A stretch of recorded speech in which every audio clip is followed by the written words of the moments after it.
Olá, turma! Vamos iniciar mais uma videoaula sobre os métodos de separação de misturas. Vamos falar primeiramente sobre a destilação simples.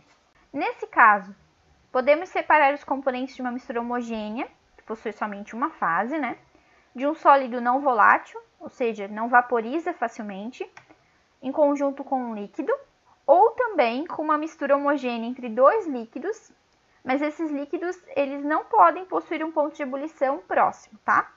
E ao final do processo, nós obtemos tanto a fase sólida como a fase líquida, ou se estivermos trabalhando com dois líquidos, nós obtemos os dois líquidos separados, tá? Então não há perdas durante esse processo de destilação simples. Temos aqui na destilação simples algumas vidrarias diferentes do que a gente já viu até então, principalmente o condensador, tá? O condensador ele tem uma entrada de água fria. Essa água fria ela vai manter as paredes do condensador uma temperatura mais baixa, manter as paredes do condensador frias. E ao mesmo tempo também essa água já tem uma saída, tá? Já está saindo do condensador.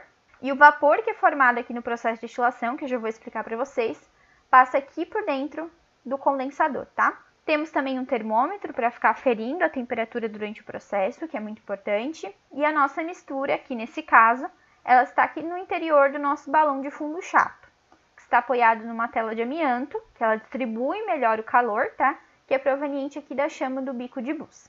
Então, por exemplo, nós temos aqui uma mistura de sal e água, uma mistura homogênea de sal e água, certo? Nós vamos ferver essa mistura, aquecer, a mistura vai ferver, o líquido, que é a água, vai entrar em ebulição e o vapor formado vai passar pelo condensador, aqui no interior do condensador.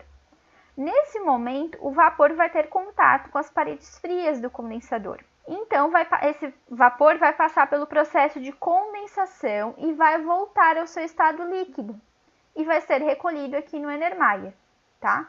Lembrando que esse líquido recolhido a gente chama de destilado, tá? Por isso que as paredes frias aqui do condensador são sempre mantidas frias, para que não haja troca de calor com o vapor quente e aí acaba não ocorrendo o processo de condensação corretamente. Então é preciso que as paredes aqui do condensador sejam sempre frias e assim o vapor quente passa por dentro dele e volta ao seu estado líquido, tá? O nosso sólido, que no caso aqui é o sal, ele vai continuar aqui no nosso balão ao fim do processo, tá? Pode acontecer de ainda ter uma quantidade de líquido aqui dentro do balão, então podemos deixar essa solução ali em repouso, em temperatura ambiente, e a água vai evaporar, tá? Então, ao final do processo, nós temos as duas fases separadas. O sólido, que é o sal, e o nosso destilado, que no caso aqui é a água. Trouxe aqui para vocês um exemplo de uma aplicação da destilação simples na produção do uísque, que é uma bebida destilada, tá? Um dos primeiros passos para se produzir uma bebida destilada é a fermentação, onde é utilizada uma matéria-prima rica em açúcares e é misturado, junto com essa matéria-prima, leveduras ou fungos que se alimentam desse açúcar e produzem o álcool.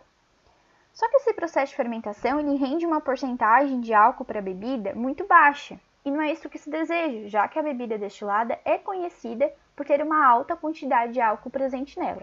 Então, para aumentar essa porcentagem de álcool na bebida, utiliza-se o processo de destilação simples. O líquido fermentado aqui, que é obtido na fermentação, é fervido até o ponto de ebulição do álcool, que é cerca de 78,5 graus Celsius.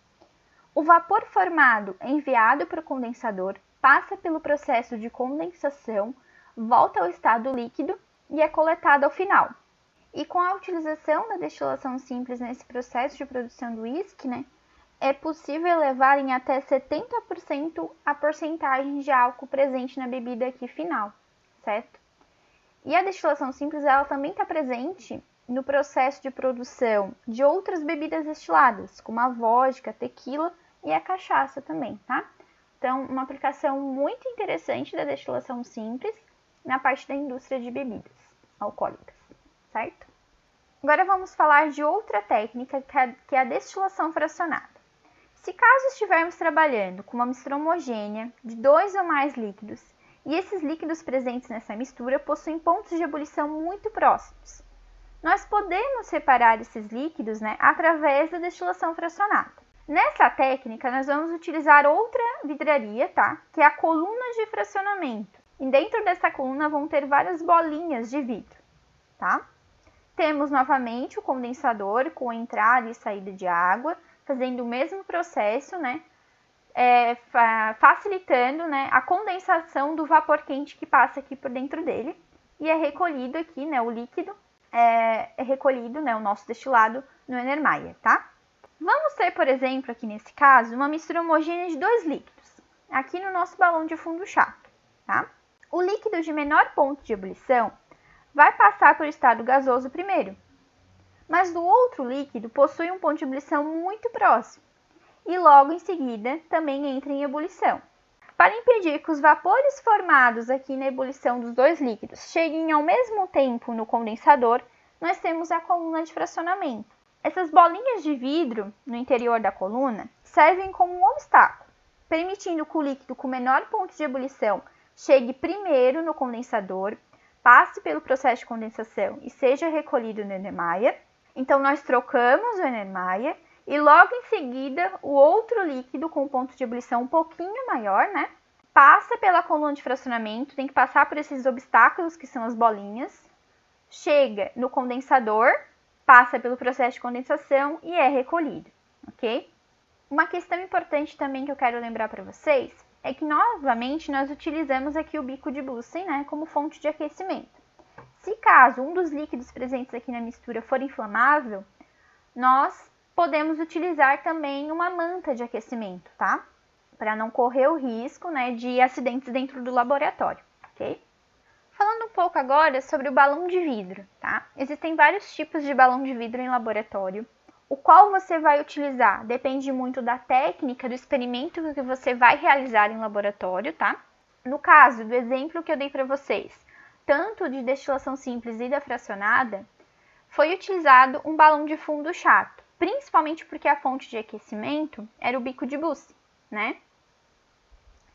E esse balão de fundo chato estava apoiado numa tela de amianto para distribuir melhor o calor que provém ali da chama, né?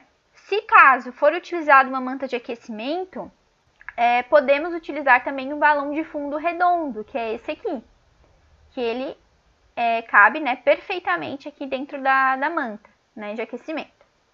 E também temos outro tipo que pode ser utilizado na destilação, que é esse balão aqui, que é chamado de balão de destilação, porque ele tem uma saída lateral onde já pode ser acoplado diretamente o condensador. Então, ele facilita também na montagem ali da aparelhagem. Então, para mostrar para vocês que nós não precisamos necessariamente utilizar somente esse balão. Existem mais esses dois exemplos e vários outros também. Tudo vai depender de como você quer montar a sua aparelhagem, do experimento que você vai realizar, do objetivo que você quer alcançar com aquele procedimento, beleza? Outra técnica, então, é a liquefação fracionada, que é um processo de separação de misturas que trabalha com misturas homogêneas entre gases, que ocorre através do resfriamento dos componentes dessa mistura gasosa até sua mudança de estado gasoso para o estado líquido, ou através da aplicação de pressão elevada, que comprime as moléculas dos gases presentes na mistura até o ponto em que os mesmos se liquefazem. Temos aqui no nosso exemplo, então, uma mistura homogênea entre nitrogênio e oxigênio, dois gases. Apesar de eles terem sido aqui representados por cores diferentes, é uma mistura homogênea com somente uma fase, tá? Foi aplicada, então, uma alta pressão nessa mistura, fazendo com que esses gases, nitrogênio e oxigênio, que estavam no estado gasoso, passassem para o estado líquido. O líquido coletado passou pelo processo de destilação fracionada, que nós já vimos anteriormente, facilitando assim a separação dos dois líquidos, oxigênio liquefeito e nitrogênio liquefeito. E com essa videoaula nós finalizamos essa playlist sobre os métodos de separação de misturas. Espero que vocês tenham gostado. Fique ligado que a próxima playlist, com 2 videoaulas, nós vamos trabalhar tratamento de água, tá? Falar um pouquinho sobre as estações de tratamento de água e fazer um experimento simulando esse processo de tratamento, certo? Então, não perca a próxima aula e até lá! Tchau!